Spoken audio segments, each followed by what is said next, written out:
welcome to The Crow's Nest, the official podcast of Candace Crowe Design. I'm TK Crowe. And I'm Candace Crowe. She's my mom. And a proud one. The purpose of our podcast is to introduce you to people and tools that can make your life simpler and help to grow your practice. Today, we'll be getting to know Daniel Livschutz, Senior Vice President of Business Development of Medicus IT. Medicus IT helps healthcare organizations leverage technology to optimize patient care and deliver better patient outcomes.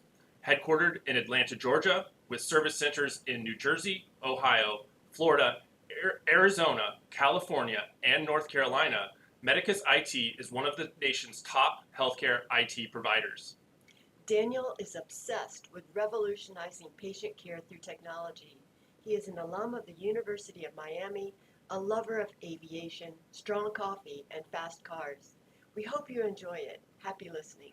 Love to hear a little bit about you, Daniel, a little bit about your background and how you ended up at Medicus. Yeah, absolutely. It's so great to be here. And I'm so glad that, we were able to make this podcast happen and have a great conversation together here for all the listeners. So my name's Daniel and I'm a serial entrepreneur. I started my first company when I was 16 years old. Now in company number 3. The latest startup and exit was ProMedical IT. We were a healthcare focused IT and technology managed service provider here in the United States, focused specifically in the dermatology, plastics, med spa, ophthalmology, and ASC specialty types. And in December of 2022, we decided to enter into a strategic merger with Medicus IT. And now together, by combining forces, we're the largest healthcare-focused IT and technology company in the United States. So it's been a great ride since December of 22, and we're out there trying to take over the world and make healthcare a better place for all. Well, good. We're going to dive a little bit into your backstory so our listeners can kind of get to know you. Sure. What was that company at 16 that you created? Yes, that's more of a dinner conversation, but I'll try to give you the cliff notes. So it was a production company. We specialized in music video and commercial content. So I was flying around the United States, executive producing hip hop, country, R&B, pop music videos for really cool names that you guys probably know, both past and present.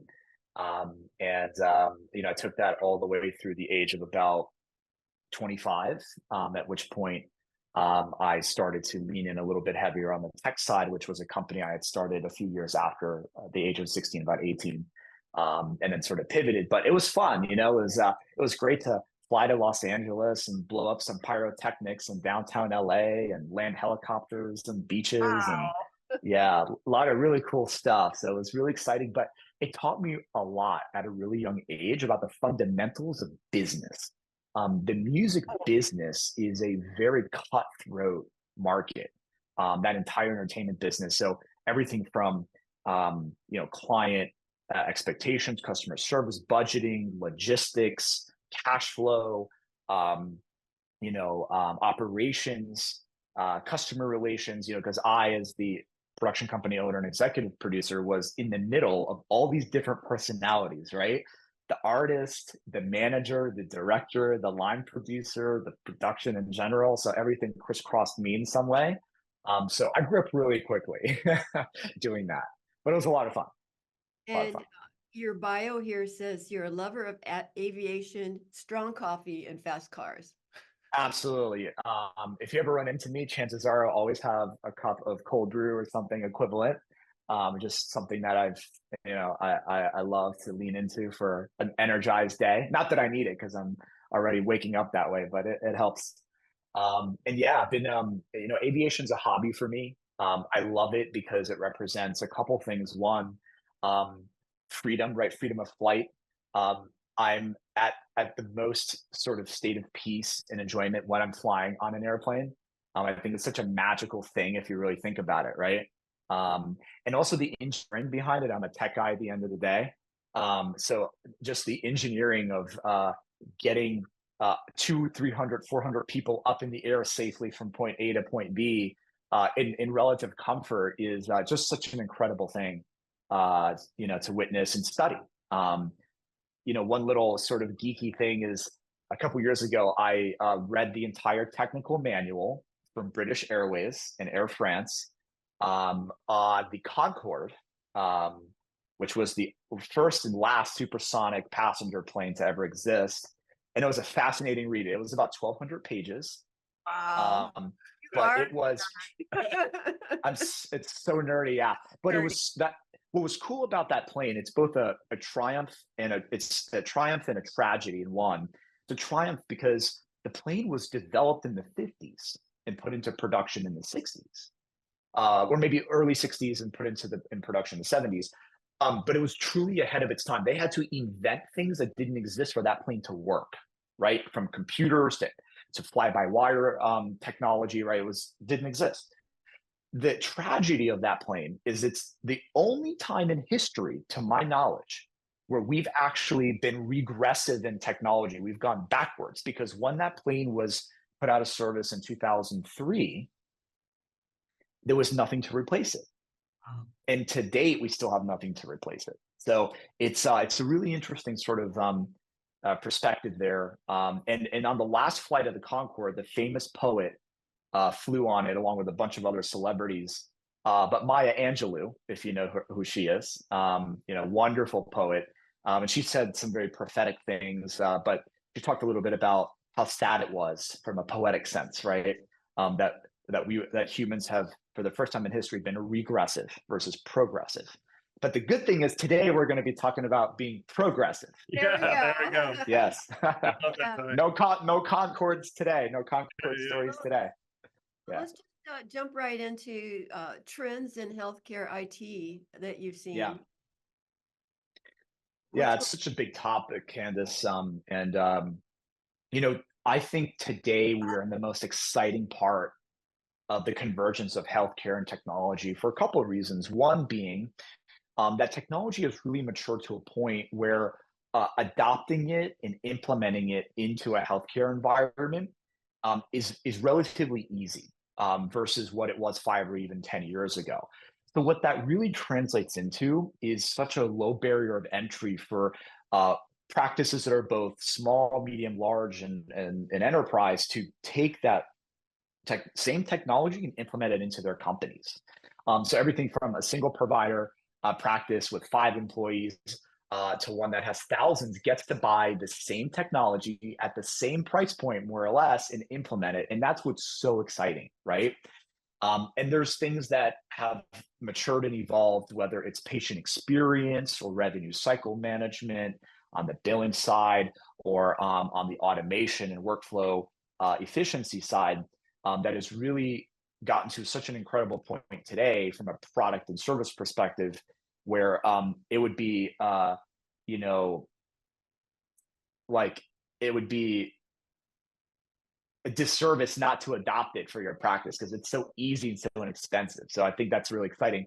But I think really the focus today, outside of core IT in digital healthcare delivery, is what is the optimal patient experience look like? I think the healthcare market as a whole has shifted from a volume care-based system to a value care-based system just in the last few years. And that's why macro MIPS exists, right? The government is scoring people now on how well they deliver healthcare. But even in the fee-for-service area, right, where we're sort of living in on this call, in this presentation, people should still want to deliver the best possible healthcare experience to patients. And that's where technology is really becoming a value add versus a barrier for practices today. And I'm so excited about digital transformation in healthcare, whether it's how patients have a better intake experience, how they book appointments, how they get to pay their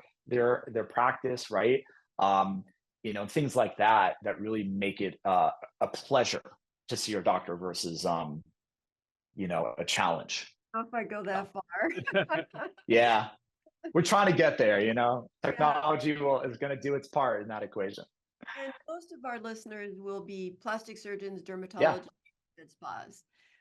But, feel free to talk about any of the medical industries that you work with. But what, I guess we could just jump right into cybersecurity, and man, that's a big topic.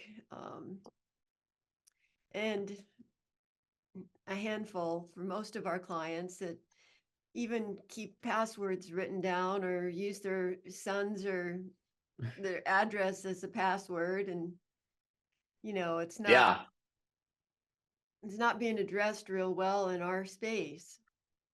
I'll bring it up to our yeah, when we get a password, we go, that one just is really risky. Yeah, They keeping bury the track head. of, employees coming and going and who has access to what. And I know there's some big, uh, issues there where, there's some blind spots and things are hanging out that shouldn't be. yeah. And It's such a big landscape with respect to cybersecurity, and it gets even bigger and more poignant when you apply cybersecurity to healthcare. Because as plastic surgeons and as med spas, you hold the keys to such sensitive and privileged information. Everything from what's in your system of record, right, your practice management or EMR system, to something that's very common in the aesthetic space, which is before and after photos. And in fact, I'll sort of take a tangent there. In the last few years, the reason cyber threat actors have been so interested in plastics and med spa is because of the photography content itself. It's been a really big target. And that right there has immense extortion weight. There's much more collateral damage involved if someone's pre and post op photos are posted on the public internet, right? Do not have any modesty tools applied to them versus their date of birth and phone number and first and last name. And so cyber threat actors have become very dialed into what the aesthetics specialties offer them as far as what their anticipated reason for trying to break those environments versus other specialties because of the photography content. But going back on an earlier point, what's really great today is to do cybersecurity well. It's not expensive and it's not that difficult to be intentional about being logical and using best practices. But I think for sure, aesthetic practices need to be very much on high notice today and need to take their cybersecurity posture very seriously. Yeah, maybe we could leave some links to some password management software in the links below when we post this. Absolutely. I know we Most use definitely. Dashlane. We talked about that, and it works really well for us. If you lose an employee, it's really 2 clicks of a button almost. Yeah, absolutely. Yeah, today it's really about containing your debris field. When you are letting any staff go, or in general, when your staff are taking any corporate assets outside of your practice to work from home, for example, really controlling and hardening your environment as much as possible across different usage cases. Correct. so, I know yesterday or we had talked about kind of what what you would recommend or how you start with a practice that might be interested in, coming to you for cybersecurity. And there was kind of an audit, I believe, or, something that, you do kind of a rundown of all the risks and what they can, could you maybe just go through some of the kind of starting points for how you might help a practice, lock down their cybersecurity?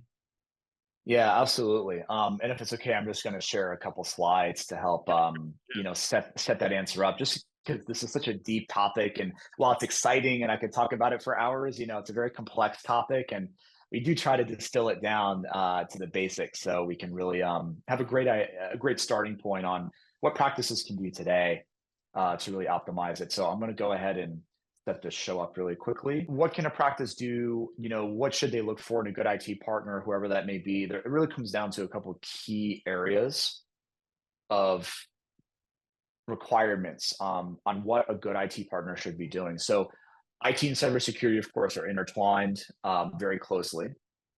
And so are some other really critical pillars of what that relationship and what that value should look like. So at the end of the day, what does it come down to? It comes down to ensuring that you are constantly challenging the status quo in your practice, right? Just like you're trying to figure out how to offer the best surgical services and products, right? In your practice, you should always be trying to challenge how you can be better, do better, and get better from a technology perspective. And that term is called digital transformation or technology transformation. And that's about how do we make our security better? How do we make our technology experience for staff, patients, and providers better? So it's really about pushing that ball forward in a lot of different ways, right? How do we make sure that when everyone comes to our practice, things are working? We're on the internet, we can print, we can scan, you can log into computers successfully, right? And that's something called operational maturity. It's removing all the barriers, removing all the gaps, removing all the lack of resiliency in your IT and technology stacks in your practice, and making things easy and consistent and reliable. And of course, if you lay down a really great foundation, you're able to then really dial into your security, because you do need, just like when you're building a house, you need a good foundation for you to layer in your plumbing and electrical, right? If you don't have a foundation, you can't do that. So while cybersecurity is something that perhaps practices may want to lean into first, they actually need to look at their foundation first as a baseline to get cleaned up and to a better steady state, and then they can start to enhance their security posture or mature it. And lastly, if you do all of the last three things really well, you get to unlock tons of productivity, right? From staff and from providers and from patients, and a very efficient and free-flowing practice. The So slides the other, you have, yeah, what's that, sorry? slides are helpful. Yeah, just help frame them up a little bit, provide a visual, because there's so many different things that IT and technology comes down to, right, in a healthcare environment. And the other thing that's really important for the audience to understand is ideally, you want an IT partner that is comprehensive, right? Whereby you don't need to have 9 different vendors doing 9 different things. You really want to have a partner that is able to handle the entire IT lifecycle and technology lifecycle, and handle everything from your phone systems, to your networking, to your internet connectivity, to your day-to-day help desk support, to your security, right? And to your transformational services we just spoke about being a good partner, understanding your business goals and aligning with those goals to help create a strategy to take you into the future and into future state.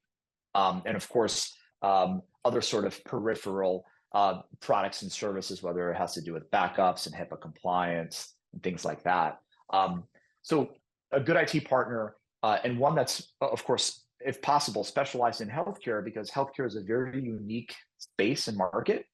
And it's really important to understand how a plastic surgery office should be operating, and how a med spa should be operating, and how a dermatology practice should be operating, and how do you properly marry technology to that in a way that supports the success of the practice.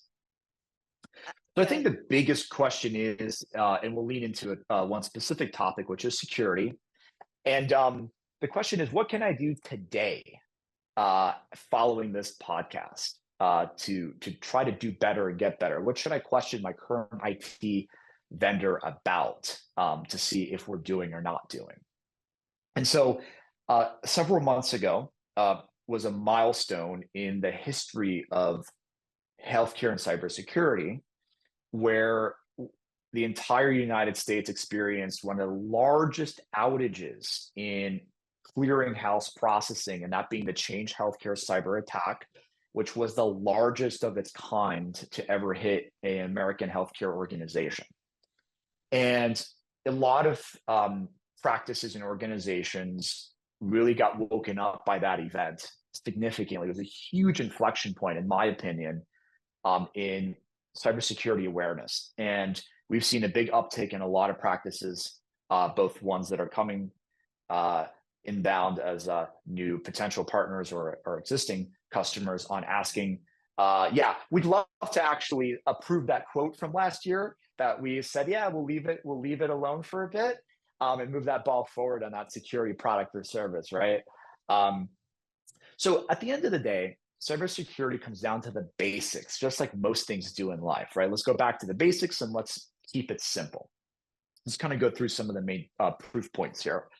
The first thing you should do is activate multi-factor authentication everywhere that you can, right? Whether it's your clinical application, or your computer system, your email, your financial banking. Little by little, a lot of these institutions are mandating multi-factor, but it's still optional in many cases. So you really want to go in and activate it. So for example, if you're using a payroll processing company, HR platform like ADP or Paychex or Paylocity, right? There's a lot of flavors. Your HR system or your payroll system holds a lot of really important information, right, about an employee. And so, in most cases, multi-factor is not a requirement yet, and so you have to go and activate it. So MFA will really de-risk a majority of cyber threat attacks when it comes to compromising access credentials, because if a threat actor gets Candace, your username and password, the one thing they don't have is your cell phone in order to be able to pass a multi-factor challenge, right? So that really de-risks a lot of things. Let's just, most people are going to know what multi-factor is, but Yeah, do the basics of that. yeah.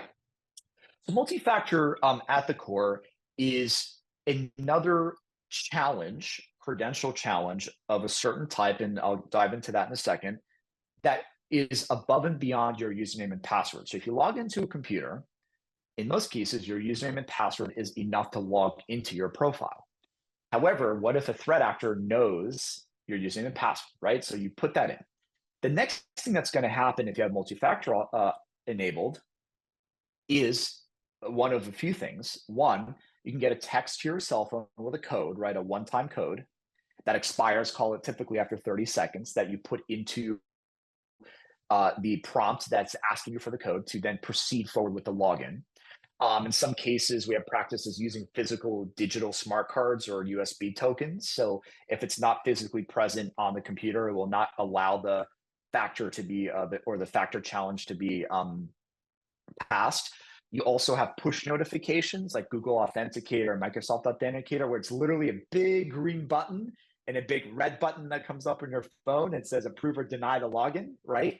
So if someone's trying to get into Candace's email at Microsoft 365, but Candace isn't actively trying to log in, and she gets a multi-factor challenge, and she's like, wait, I'm not trying to log in right now. You'll hit the big red button that says no, do not accept the login. So multi-factor is really about a second or third credential challenge that you get faced with in order to log into a session.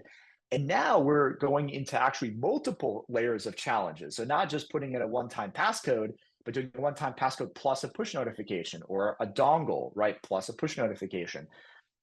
Because cyber threat actors are getting smart too with multi-factor now, and coming up with very inventive ways to circumnavigate that, but that's a different conversation. So MFA, if you have Google today, turn it on. It's free. It's available natively in Google. If you have Microsoft 365, turn it on. If you have banking and HR systems, most of them in payroll systems, most of them will have that MFA available for you to turn it on. It's all free in most cases to enable it, and then enroll all your users into multi-factor. So it's really not a difficult thing to enable in most cases, depending on what you're securing. Yeah, and I think it can seem a little intimidating to add another layer of login, password protection login with MFA. But once you've used it a handful of times, it really just becomes part of your standard operating procedure, and it becomes normal. And it's really not that much of a burden to add into your business daily working situation. Yeah, absolutely. And security is always going to be a balance of productivity and security. So it's really about getting to a point where you can get through your day and not have security be too intrusive, but intrusive enough to prevent a business ending event as much as possible. And there's so many nice pieces of software today where 10 years ago, we had a pen test done here, Yeah. and oh my gosh, they just had this recommendation after another, and it might Yep.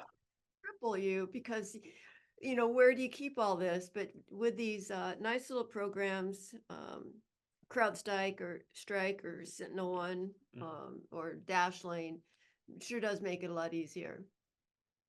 Yeah, so yeah, we can kind of segue into password vaulting. I'll skip the AV EDR really quickly. And password vaulting is something you called out on. So you have a variety of different digital keychains, right, so to speak.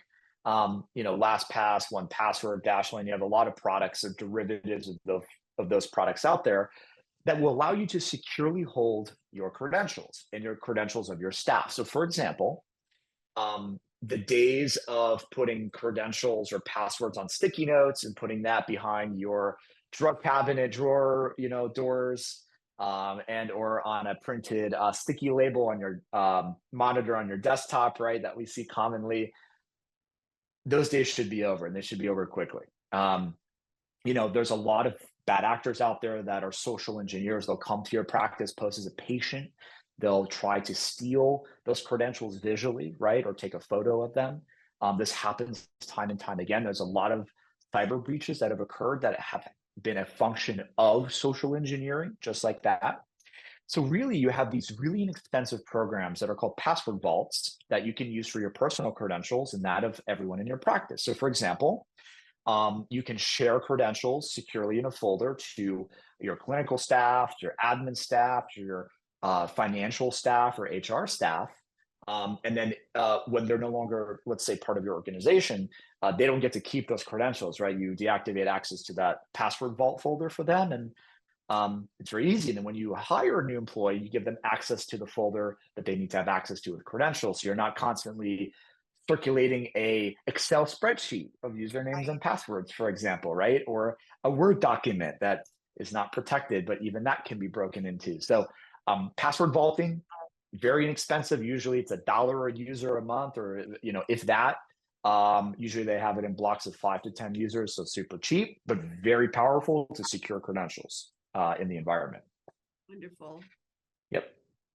So what's another one of these that you want to talk about? Yeah, I think having another low barrier of entry to good security, and probably one of the most important ones, top 3 for sure, is staff education. The human firewall, as we like to call it. 75, almost pushing 80% of cyber breaches are caused by human error. Okay, and I'll actually parlay that over to my love of aviation. The majority of accidents in aviation is because of pilot error, the human factor, right? Not the machine, it's not the tool, it's the person. So how do you better educate, better train, just like they do pilots, right? The staff to be cognizant and aware of cyber threats and be able to properly react to them. So staff education comes in a lot of different flavors, but a couple of specific ones that we want to focus on are gated security awareness training. So there's a lot of really inexpensive curriculums today online that you can procure for your practice that will allow your staff to take, let's say, quarterly sort of training modules on just refreshes on what's the HIPAA rule, what's the high tech rule, and what does good security and good data control really mean? When should you report something? To whom should you report it? Under what circumstances? What constitutes PHI and PII? So constantly training and elevating your staff from an educational perspective on what they're dealing with every single day. That scanned PDF, right, of that RX script, that's PHI, right? And they just, willy-nilly drop that all over the place. Well, that's a problem versus it being in a secured encrypted location. So staff education through quarterly or biannual compliance curriculums, of which there's many, is very important.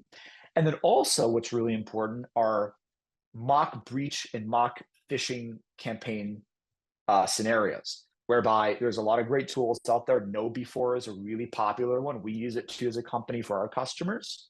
And what it does is it sends fake phishing attacks, fake spear phishing attacks to your staff, asking for information or maybe asking for a fake login page to Microsoft, right?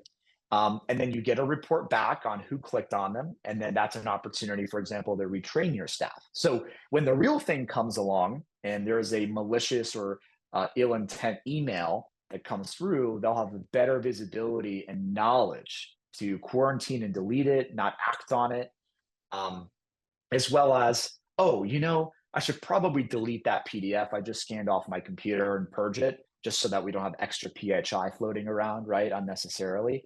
And so these are really important things, along with how to properly store passwords and physical media that has data on it, like photography. If you have a highly educated staff, the probability of cyber breaches and cyber attacks decreases exponentially. So that's a really important one. Thank you for that. So, Absolutely.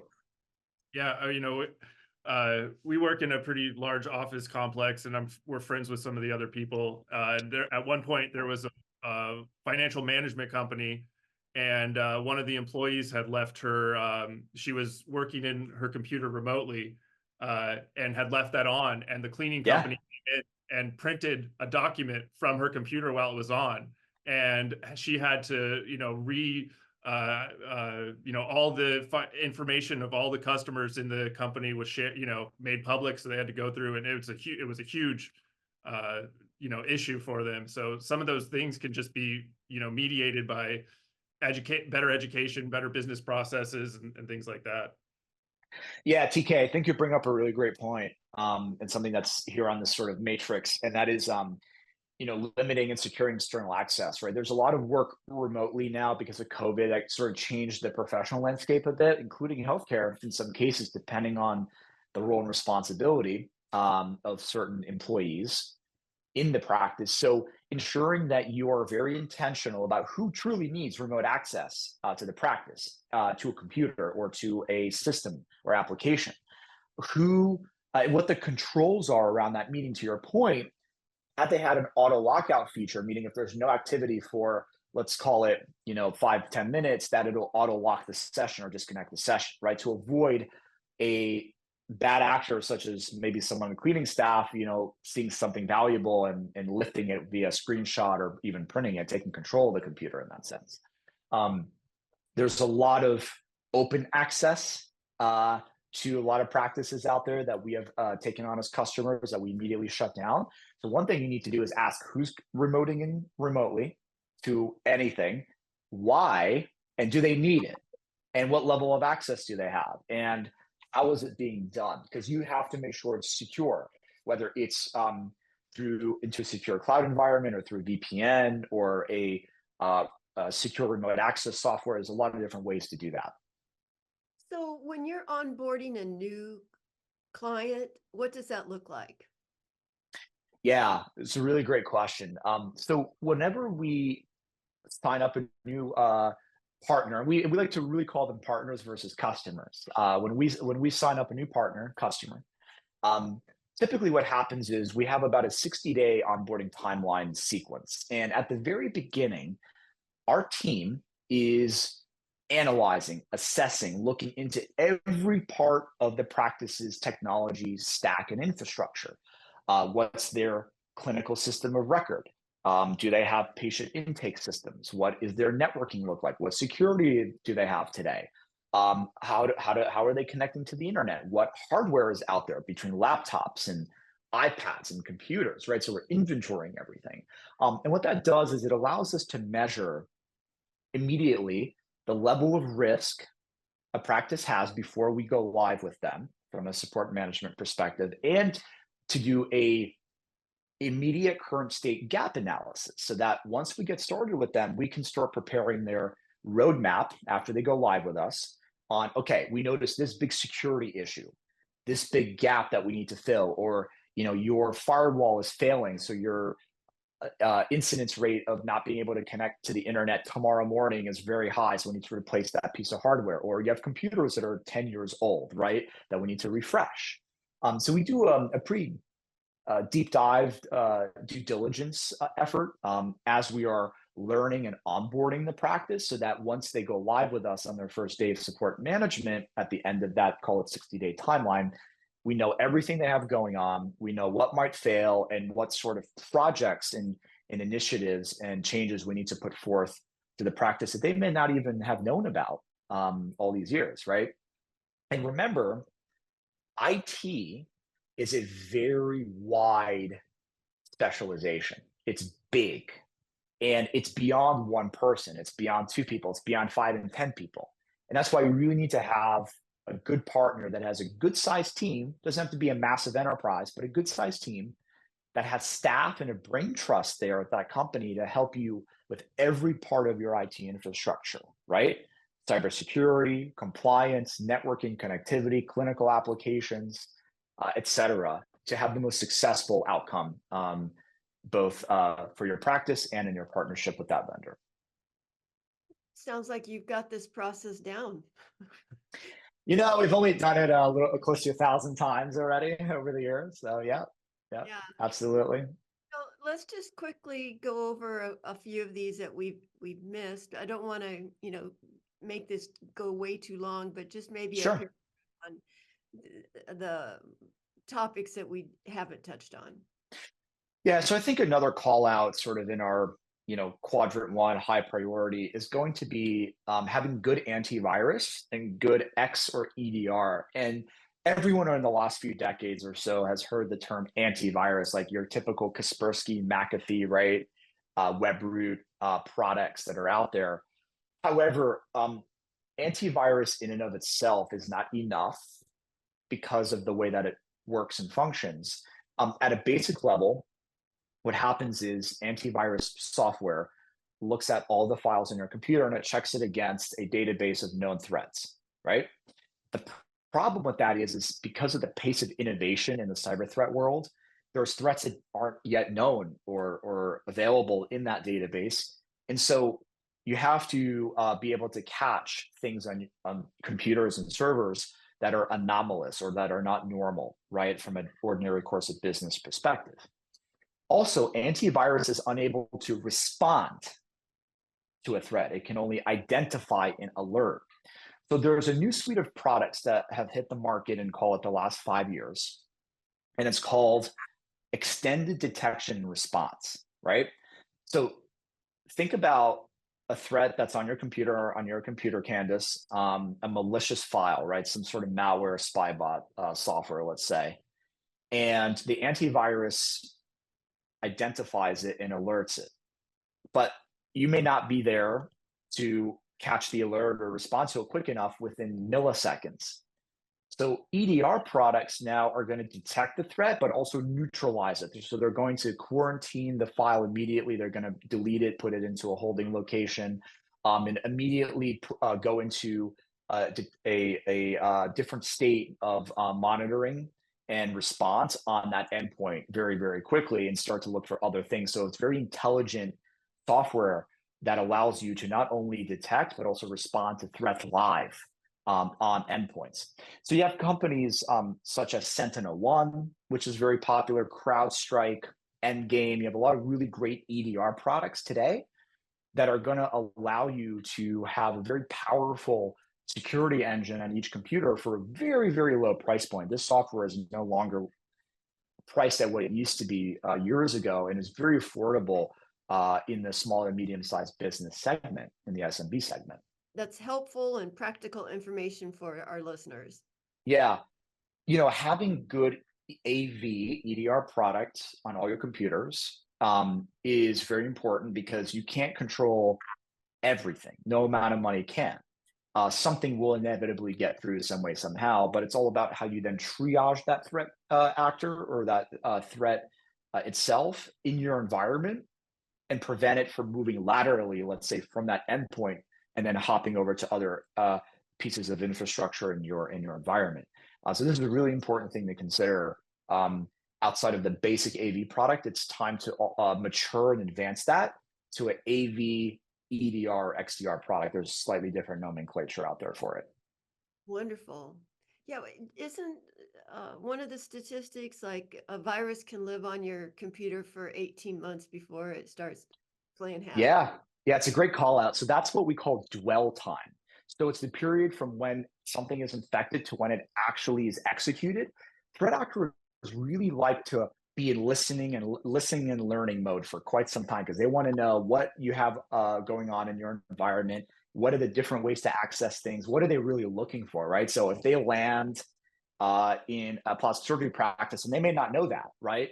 Initially, they may just do it by complete chance because they were able to find a way into a network from the internet.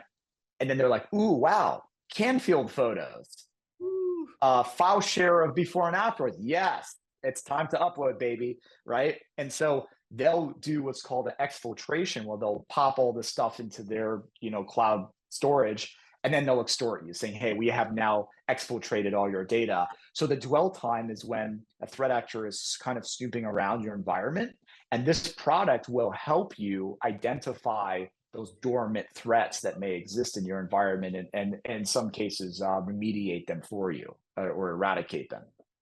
that's really good information.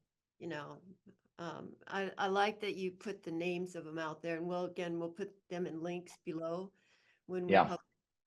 Um, Yeah, and I think the other low barrier of entry, actually something that doesn't cost you any money outside of time, is role-based access, right? So what is that? That's going into your Nextech, into your Simplast, into your aesthetic record software, and making sure not everyone in there is an administrator, right? Your MA does not need to be an administrator. Your doctor, in some cases, also doesn't need to be an administrator. Doctors are notorious for compromising their credentials, right? So you really want to limit the blast radius where around your most sensitive data. So going in and being very intentional about who needs to have different levels of permissions in all these systems, whether it's Google email workspace or Microsoft or Nextech, for example, or even in Windows, right? Very few people should actually be an administrator outside one or two, let's say, super users or management or ownership in a practice in your IT vendor, of course. So that's a big one that we see sometimes when we go in and we do our initial onboarding assessment. We'll see that half the practice is an administrator in Nextech, and they can download things and change everything and modify other users, right? Um, and this really follows something called zero trust policy, right? So everyone should be on a purely need to know basis when it comes to anything that's sensitive or privileged. yeah, Yeah. yeah, absolutely. Well, those are wonderful points of interest and information. Absolutely. Yeah, I think we've covered a lot. How can listeners get a hold of you if they want to pick your brain on any of this stuff, or possibly become one of your partners? Yeah, appreciate that question, TK. So, we always welcome great conversations. Those are always free. They don't cost you anything. If you want a second opinion, or you want to maybe ask, like, hey, I've got this IT guy and they're recommending this or not doing this, what do you think? We love to be a sounding board and a thought leader to help others in healthcare. But I'll leave you with my email address and my phone number should anyone want to have a further conversation on any topic or dive into any of this. It'd be our pleasure to do that. So my email is my last name, LIV as in Victor, SCHUTZ at medicusit.com. And I know we'll also post it here with the podcast going up. And then you can also reach me at 844-748-1437, extension 2001. All right. Awesome. All right. Any last comments that you want to make, or do you? Absolutely. I want everyone to know that do not be overwhelmed, do not be discouraged by trying to get better with your healthcare practice from some of these topics we talked about today. There are great partners and companies out there to help you navigate these things and be successful so that you can really focus on what matters the most, which is delivering high quality patient care. So there's great partners to help you navigate some of these things. And, don't feel like you have a mountain to climb. Just find the right partner to help you climb that mountain and guide you along the way. I like that you didn't approach this as a fear-based. So many times you go to the meetings and there'll be Yeah. speakers. All they do is drive the fear, and then most people just stick their head in the sand after that. Yeah, that's right. I mean, I know Roosevelt said there's nothing to fear but fear itself. And I think it's very much implied here. I mean, there's so many news stories coming out weekly, every few weeks on, Ascension Healthcare got hit a few weeks ago. That was a huge health, it was so impactful. I mean, they had to divert ambulances, right? They couldn't run their ERs. So I think there's enough of it in the news cycle today where they're aware of it and they understand that they should be looking closer at doing better in their practice and in their business today. But yes, of course. You seem like an educator too, though. So that's kind of, you'd like to educate, not just. That's right. I think there's a lot of power through education. And of course, naturally, that leads to other opportunities with the audience, right, wherever that may go. And I think fear mongering, has its time and place. For example, if we're really trying to get someone to sign that quote for some security thing because they really need it, we might pull up a nice little stat from the last couple months. But other than that, I think the healthcare market as a whole has started to wake up and become educated to this critical topic in the space. Yeah. Well, we have enjoyed our time with you today. Yeah, And thank you. It's been a pleasure. I've learned some things, and I look forward to our audience learning something of these things. Absolutely. Thank you once again for having me. It's a pleasure, and I wish everyone the best of luck on trying to move and navigate this complex world of ours, especially on the technology side. Absolutely. All right. Well, thank you, Daniel. Thank you, Daniel. Thanks, Candace. Thanks, TK. It was so much fun. Love doing these, and look forward to everyone hearing it.